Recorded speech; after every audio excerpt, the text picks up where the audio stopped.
The apocalypse has long been a topic of much debate.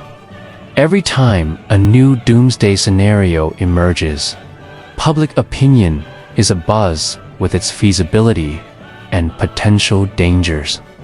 After the COVID-19 pandemic seems to have gradually settled down, many people are wondering, what will happen if humanity faces a super pandemic that spreads faster, is more dangerous, and is incurable?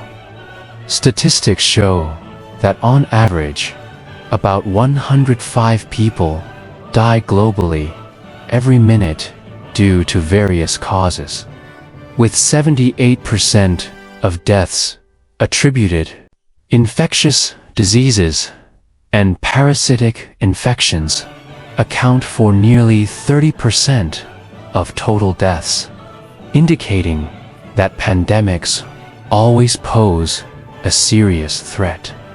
If an illness spreads quickly enough for at least 2 weeks, it is classified as an epidemic.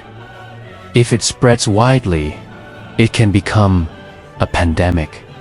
And if it becomes large enough, it could potentially wipe out civilization.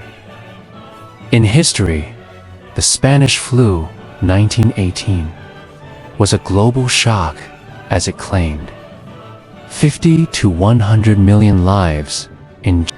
The Black Death was even more devastating, occurring in the 14th century, killing 30 to 60% of Europe's population at that time, around 50 million people, or HIV/AIDS, which from the late 20th century to the present still has no definitive preventive or treatment measures, has taken tens of millions of lives.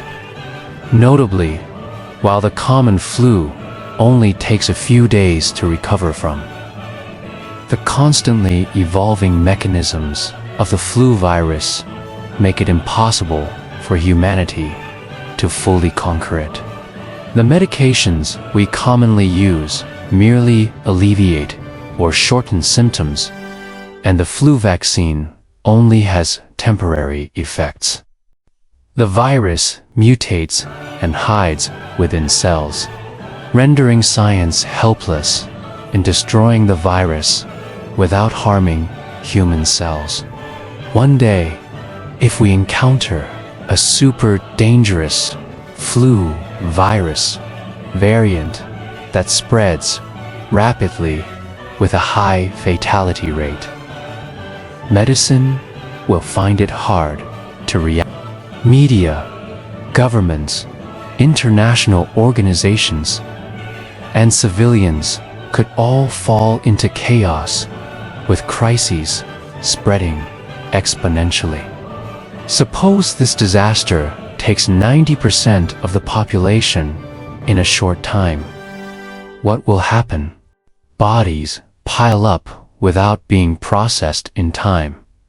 Essential systems like subways, power plants, and industrial facilities stall, causing widespread flooding and contamination.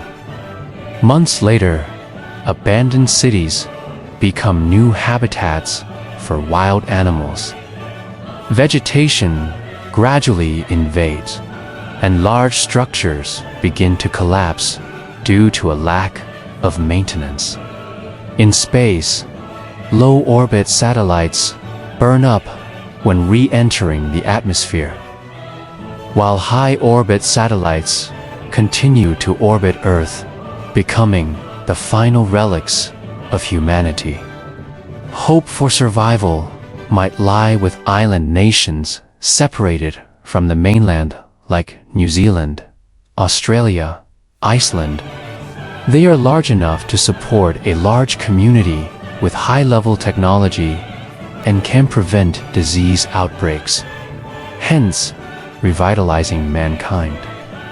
Another life raft is the Doomsday Vault in Svalbard, located in the Arctic, where millions of seed samples are stored. Designed deep in ice mountains and preserved at minus 18 degrees Celsius. This seed repository can preserve Earth's biosphere in the event of complete. Later, if the pandemic subsides, surviving communities will use these genetic resources to restore agriculture and revive human civilization. COVID-19 may not be as terrifying as to threaten the apocalypse. But history shows that humans have often been powerless against pandemics. Every bad scenario, however distant it may seem, serves as a warning. We need to prepare to respond to unpredictable events. Whether the doomsday scenario caused by a super pandemic can happen or not. Equipping preventive measures, storing seeds, and maintaining safe communities remain critical priorities. The big question when thinking about the future is, will humanity be able to overcome other severe pandemics? Or is this just the beginning of many disasters